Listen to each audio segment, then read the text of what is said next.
تسلیم کرتا ہے اور یہی اعلان کرتا ہے بعد میں کہ ہاں پھر یہی ہوگا.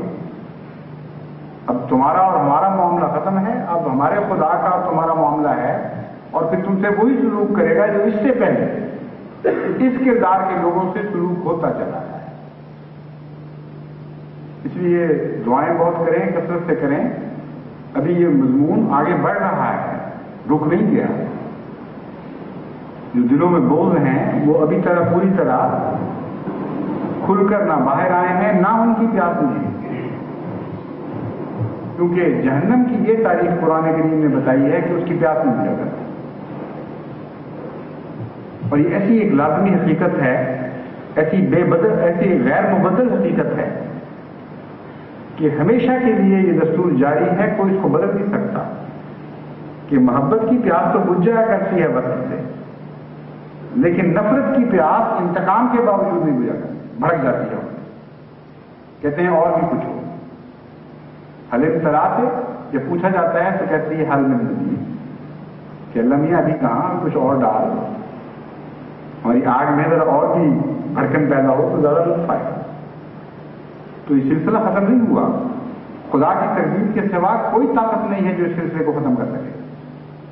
اس لیے بار بار میری اوزاری کے ساتھ خدا کی طرف جھکیں اور جھکتے چلے جائیں اور بے صبری نہ دکھائیں، کیونکہ بے صبری دعاؤں کو کاٹ دیا کرتی ہے اور بے صبری ہمیشہ کفر پر منتج ہو جایا کرتی ہے.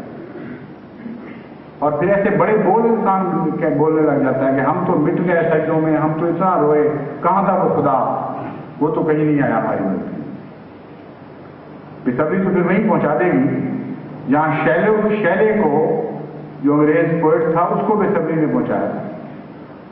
چند غاروں میں جا کے آوازیں دی کہ خدا ہے کہ نہیں ہے، اور گونج پیدا ہوتی گئی اور اس سے سوا اس کو کچھ حاصل نہ ہوا. اور تھوڑی دیر کے بعد اعلان کر دیا میں تو سب غاروں میں پھر آیا ہوں، آوازیں دے آیا ہوں، خدا کو نہیں.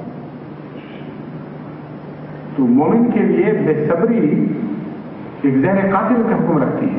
اسی لیے قرآن کریم نے بے انتہا صبر پر زور دیا ہے. صبر کے ساتھ دعائیں کرتے چلے جائیں اور یہ فیصلہ کر لیں کہ اگر ہمیں 1000 سال کی بھی زندگی ملے، اور نعوذ باللہ اللہ تعالیٰ نے 1000 سال سے لمبی آزمائش ہماری مقدر کر دی، تو ہم اپنے رب کا دامن نہیں چھوڑیں گے اور کوئی کلمہ کفر اس کے مقابلے پر نہیں کہیں گے. ہم بندگی کا حق ادا کرتے رہیں گے اور یاد کرتے رہیں گے اے مالک تو اپنی مالکیت کے حق جب چاہے ادا کرے، ہمارا کچھ نہیں. یہ روح آپ پیدا کریں، پھر دیکھیں کہ خدا تعالیٰ کس طرح کائنات کو آپ نے خالق تبدیل کر دیں.